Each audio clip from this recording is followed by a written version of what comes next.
कला मंच के जो हमारे हैं जिन्होंने पूरा कला मंच संभाल रखा है, मतलब कला भी है, मंच भी दे रहे हैं, तो please give a big round of applause to Nitin भाई for Kala Manch, like for scheduling the whole show man. जोरदार ताली हो जाए पूरे शो के लिए पहले तो। इसकी आदत नहीं, आदत डाल लो। चालू है। हर कोई निगाहों पे तो पड़ता ही है। जैसा आपने कहा ना, इसकी आदत नहीं, मुझे इसकी आदत नहीं है।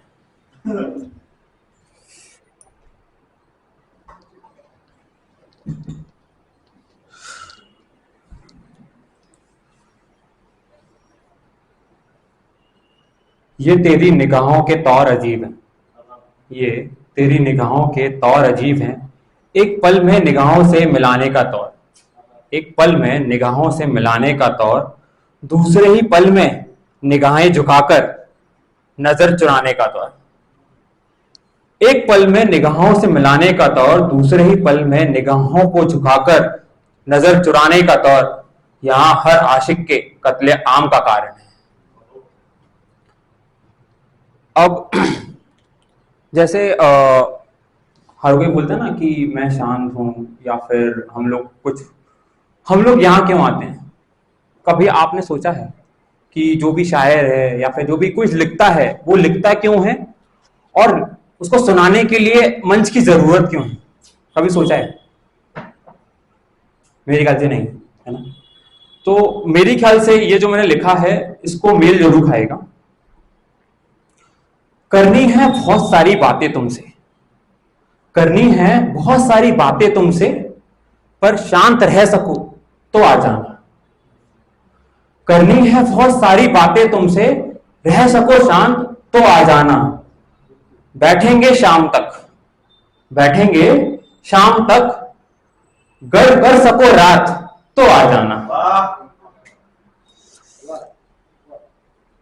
तो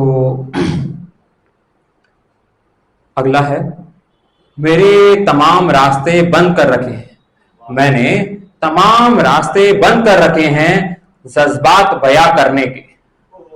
मैंने तमाम रास्ते बंद कर रखे हैं जज्बात बयां करने के, और तुम्हें लगता है कि तुम मेरे हर हालात जज्बात से वाकिफ हो। अगला है, यूं पड़ रही हैं गांठें कुछ रिश्तों में, यूं पड़ रही हैं गांठें कुछ रिश्तों में, हैरानी है मेरे दिल को। यूं पड़ रही हैं गांठें कुछ रिश्तों में, हैरानी है मेरे दिल को, डोर हमेशा से तो इतनी कच्ची ना थी।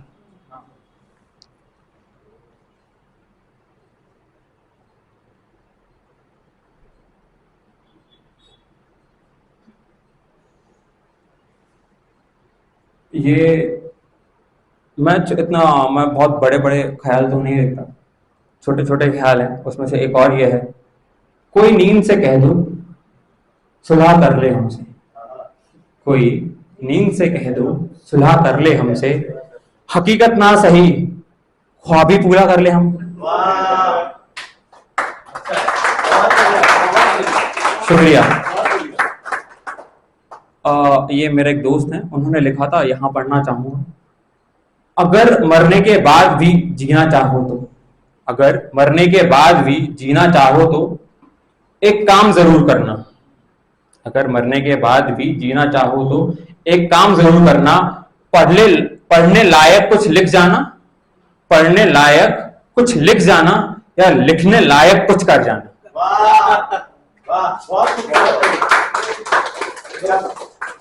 शुक्रिया। एक आशीष बकरेजा करके एक वक्ता है, पोएट है, उन्होंने एक बात कही थी, तो मैं वो चीज को आपके सामने रखना चाहूंगा और कुछ अपनी बात उस पर रखना चाहूंगा। कि वो कहते हैं, express yourself and share your feelings. ये सब बहुत सारी बातें होती हैं, हम लोग जब बैठते हैं ना अपने कुछ यारों में या फिर ऐसी चीजें, हमारा माइंड थोड़ा सा अपसेट होता है, तो कहता है बता भाई क्या हुआ है, मुझसे कहे मैं समझूंगा, एक्सप्रेस तो कर, अपनी फीलिंग एक्सप्रेस कर, दिल हल्का हो जाएगा। तो वो कहते हैं कि वाई आई शुडंट एक्सप्रेस, मैं अपने आप को एक्सप्रेस क्यों नहीं करता, बिकॉज अगर मैंने एक्सप्रेस कर दिया तो क्या वो हो जाएगा। जैसे कि हम एक अगर एग्जांपल लें तो सबसे सही एग्जांपल ये है कि इफ आई लव समबडी, अगर मैं किसी को प्यार करता हूं तो मैंने उसको प्यार इजहार कर दिया, तो क्या वो सच्ची में मान जाएगी। अगर उसने मना कर दिया तो मेरे एक दिल में उम्मीद बनी रहेगी कि ठीक है मैंने उसको नहीं किया, अगर मैं कर देता तो शायद वो हाँ कर देती। तो मैं उम्मीद नहीं खोना चाहता अपने जिंदा रहने की, इसलिए मैं अपने आप को एक्सप्रेस नहीं करता। तो ये था उनका एक नजरिया इस बात को रखने का। मेरा दूसरा नजरिया ये है,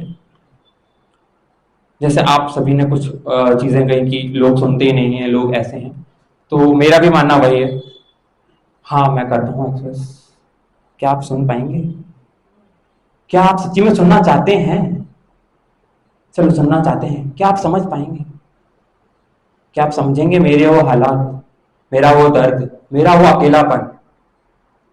क्या आप समझेंगे मेरा वो दर्द, मेरा वो हालात, मेरा वो अकेलापन, जहां मैं अकेला रहता हूं, कोने में बैठा एक ख्याल बुनता हूं।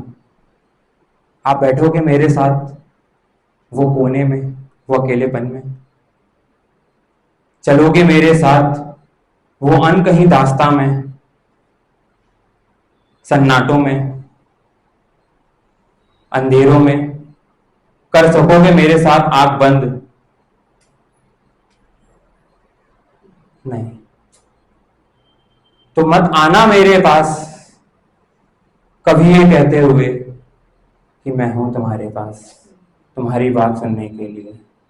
मालूम है मुझे कि कोई नहीं है मेरे पास मेरी बातें सुनने के लिए, और मालूम है मुझे कि कौन है मेरे पास, सिर्फ ये कलम और ये कागज मेरे जज्बात लिखने के लिए, मेरे जज्बात लिखने के लिए।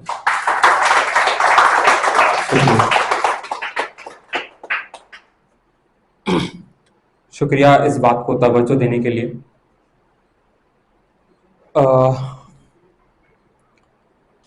वैसे जैसे सुंदरम ने कहा कि हम मुंबई में जब गए थे तो उन्होंने एक बात कही कि आप कुछ बहुत कुछ करते हो, इस उनको मत बुलाओ।